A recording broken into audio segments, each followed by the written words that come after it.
우리 가락 찬양 감사합니다. 얼쑤 이렇게 원래 화답하는 겁니다. 여호와는 나의 반석. 얼마나 신납니까? 우리 가락으로 우리 정서로 찬양하는 것도 하나님 앞에 큰 영광인 줄로 믿습니다. 은혜로우신 하나님, 우리의 가락으로 우리 하나님을 높입니다. 우리의 정서에 맞게 주님을 높일 때 영광 받으시고 참으로 우리 속에 하나님의 크신 사랑이 임하는 그 고백이 있게 하여 주시옵소서. 여호와는 나의 반석 나의 산성이요 여호와는 나의 방패 나의 구원이라고 찬송하오니 하나님 이 고백 그대로 우리의 삶 속에 함께 하시는 그 반석 되심과 산성 되심과 방패 되심과 구원 되심이 넘치게 하여 주시옵소서. 오늘도 한마음으로 찬양하는 모든 성도들 마음속에 우리 주의 은혜가 넘치게 하시고 특별히 이 시간에 주의 말씀 집중하기를 원합니다. 하나님 함께 하사 참으로 말씀이 우리 가운데 살아있음을 늘 고백하며 은혜 가운데 믿음 가운데 승리케 하여 주시옵소서. 성령님 함께하여 주사 참으로 그 음성 듣게 하여 주시옵시고 그래야 주와 동행하는 귀한 그 시간을 결단하게 하여 주옵소서. 주 예수님 이름으로 기도하옵나이다. 아멘. 오늘도 우리 성부, 성자, 성령 하나님의 은혜가 여러분과 함께 하시기를 축원합니다. 오늘은 순교자 기념주일입니다. 먼저 말씀 전하기 전에 영상을 한 4분, 5분 정도 되는데요. 혹시 심약하신 분들은 안 보셔도 괜찮습니다. 눈 감고 묵상하시며 찬양을 들으셔도 되고요. 또 관심 있는 분들 함께 보시면서 그렇게 은혜 나누기를 원합니다.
6천만 명 순교자들의 숫자입니다.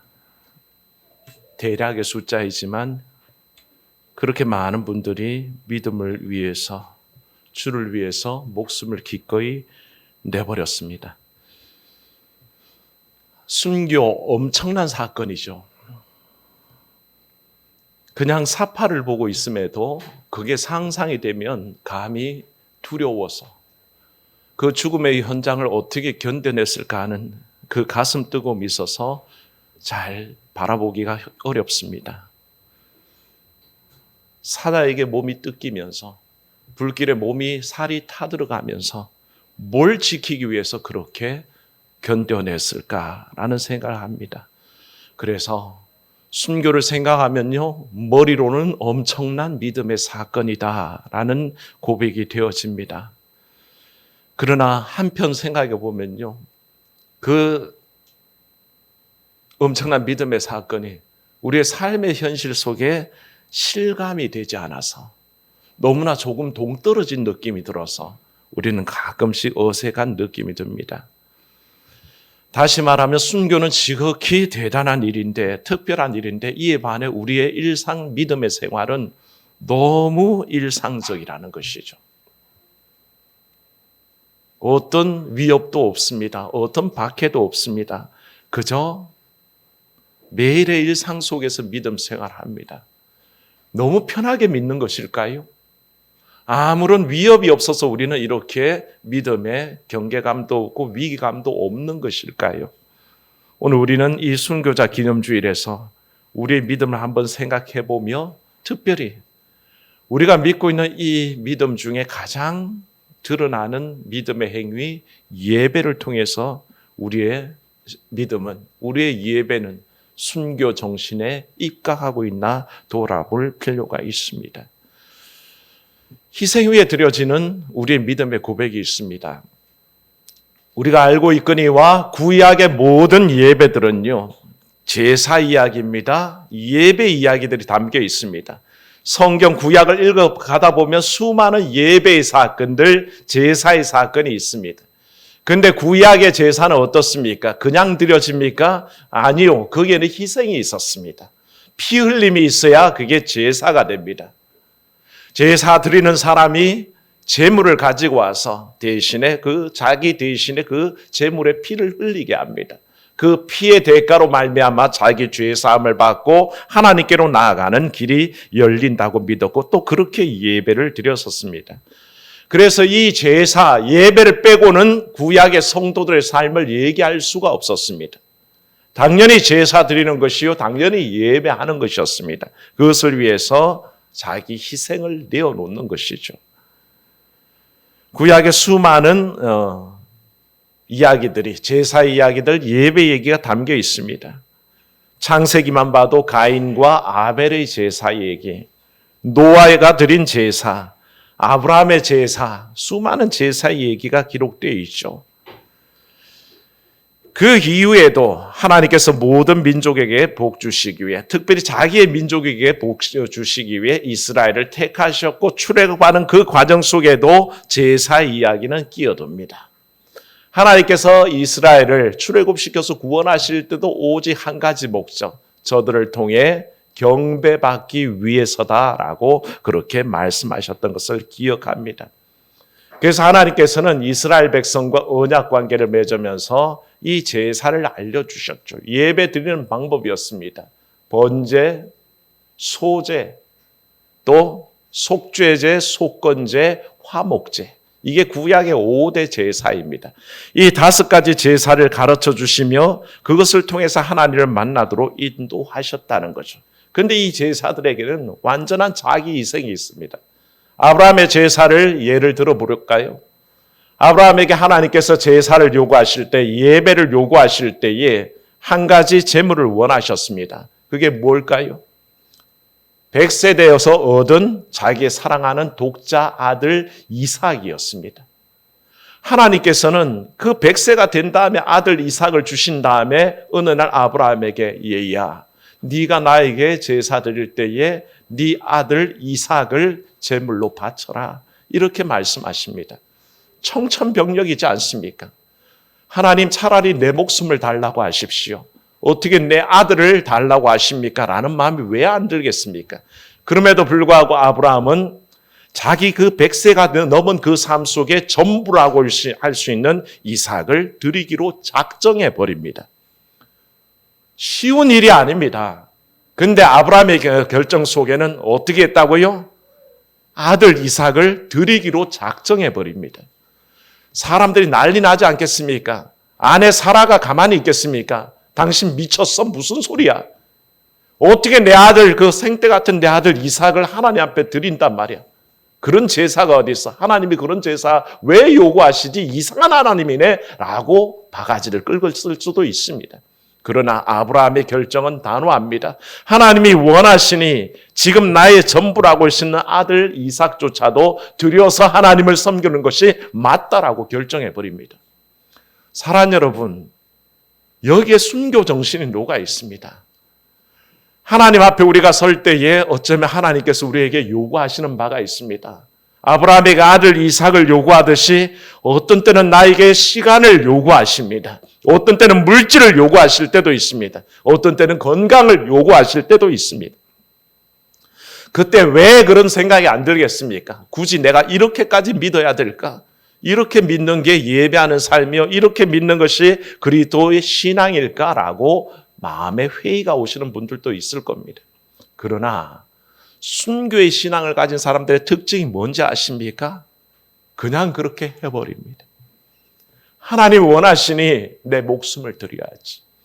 하나님이 원하시니 내 생명을 드려야지. 그러고 결정을 해버립니다. 그게 순교자들에게 나타나는 아주 위대한 특징이라는 것입니다.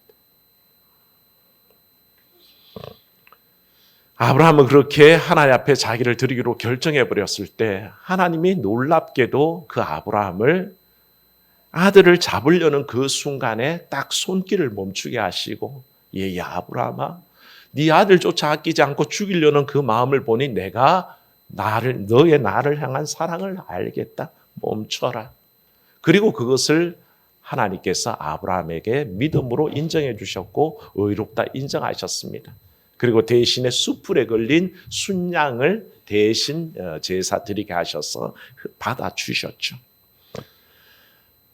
그 아브라함의 결정은 놀라운 것이죠. 그런데 참 신기한 게 있습니다. 하나님께서는 아브라함이 자기의 하나님을 향한 사랑을 증명할 때에 그 가장 소중한 독자를 죽이려고 마음먹었을 때 뜯어 말리셨습니다. 마지막 결정의 순간에 아니야, 그렇게까지 하지 않아도 돼. 네 마음을 알겠으라고 말리신 다음에 나중에 인생들을 구원하시기 위해 자기 독생자 예수 그리스도를 죽이실 때는 주저 없으시지, 주저하지 않고 죽여버리신다는 겁니다. 독생자를 주시기까지 우리를 사랑하시는데 거기에 망설임이 없습니다. 아브라함이 충성하기 위해서, 순종하기 위해서, 사랑하기 위해서 독자를 죽이려고 할 때는 말리시던 그 하나님이 인생을 위한 사랑을 베푸실 때는 자기 아들을 아끼지 않으시더란 것입니다. 그게 놀라운 하나님의 사랑이 있고 우리가 어찌 그 큰 사랑을 잊겠습니까?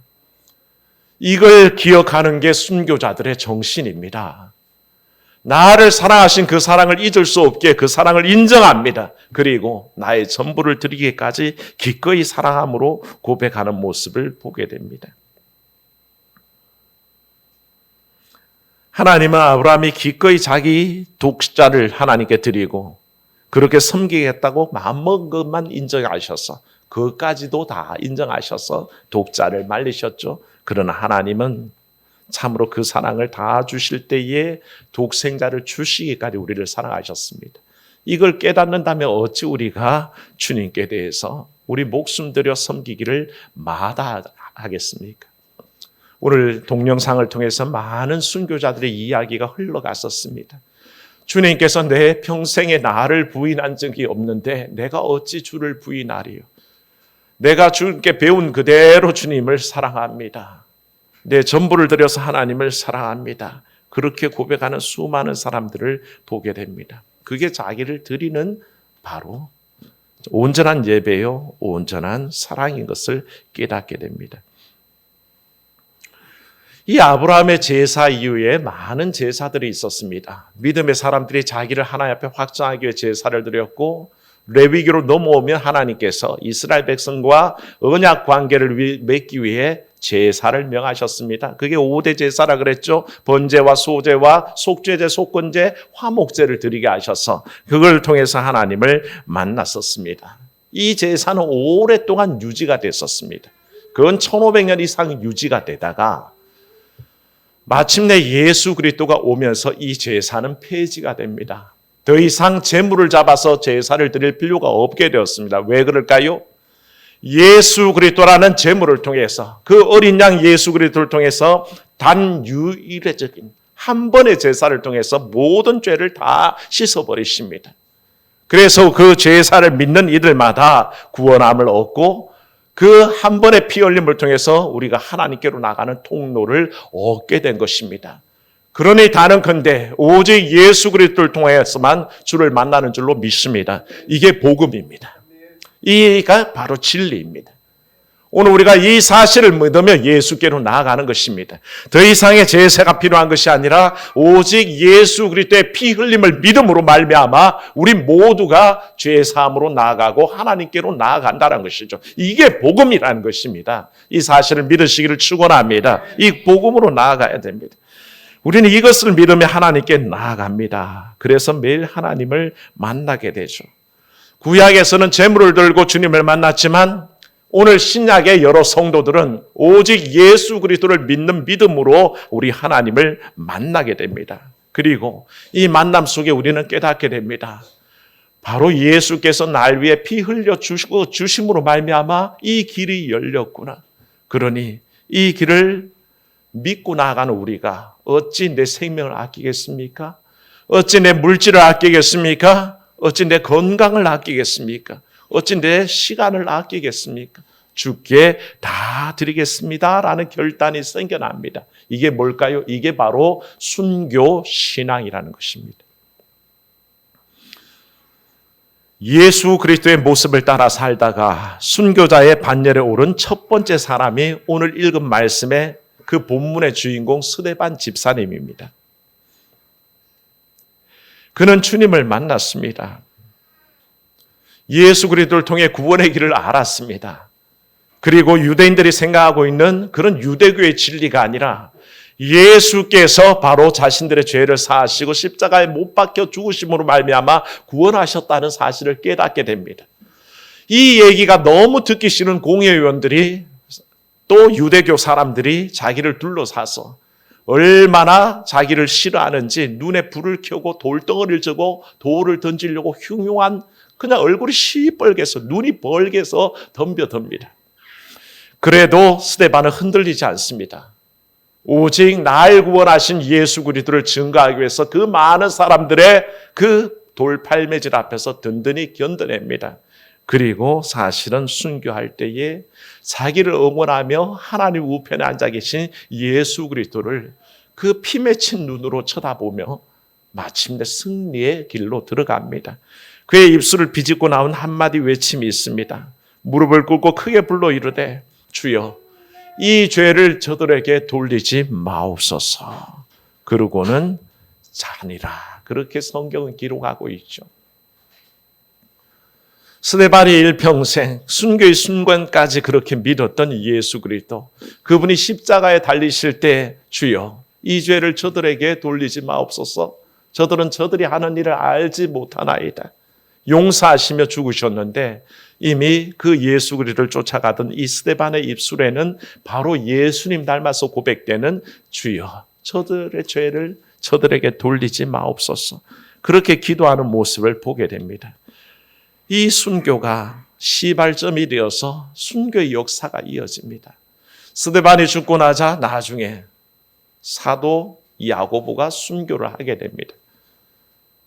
스데반이 죽을 때는 유대 공의회가 정죄해서 죽였지만 이제는 야고보 사도가 죽을 때는 로마를 등에 업었던 바로 헤롯 왕조가 야고보를 죽입니다.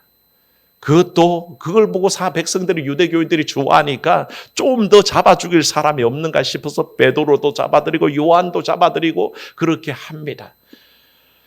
그 당시를 피했지만 결국은 어떻습니까?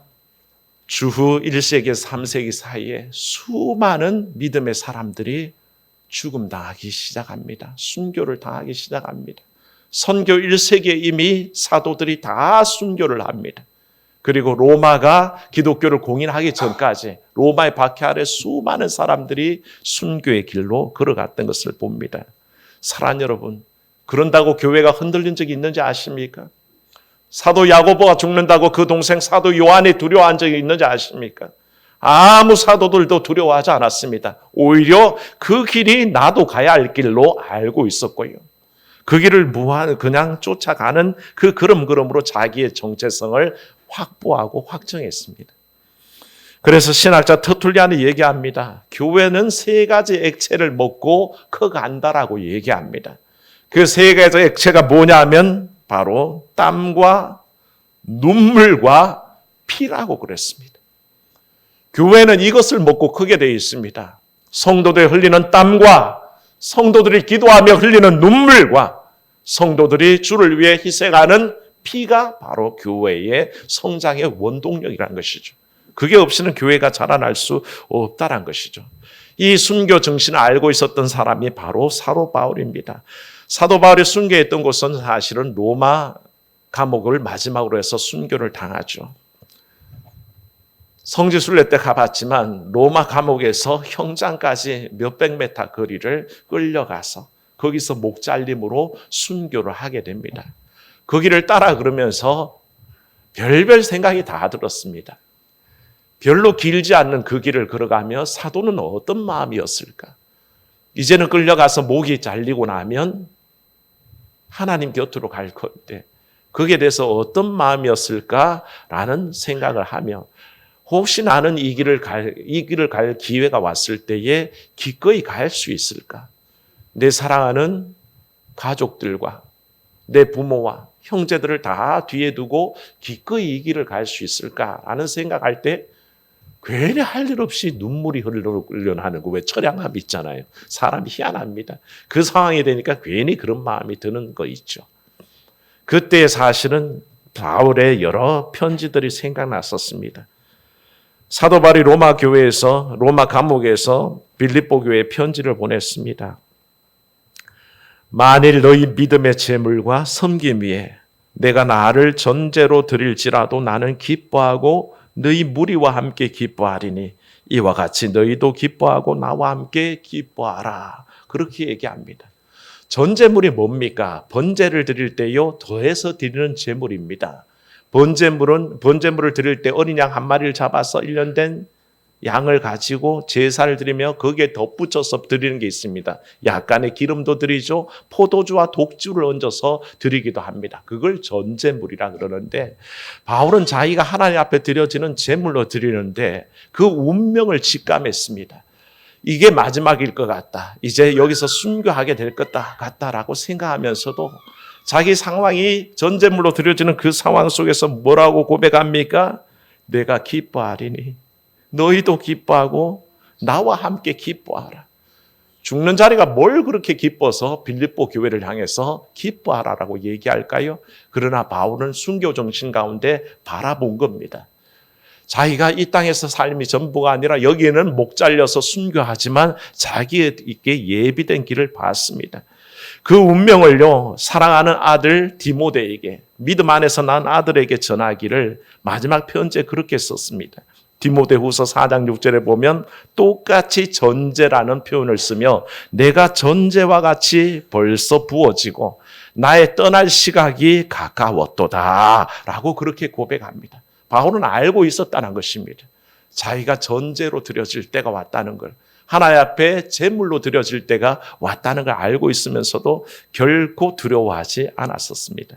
그래서 내가 전제로 희생될지라도 내가 전제물로 부어질지라도 나는 기뻐한다라고 그렇게 고백하고 있는 것을 보게 됩니다.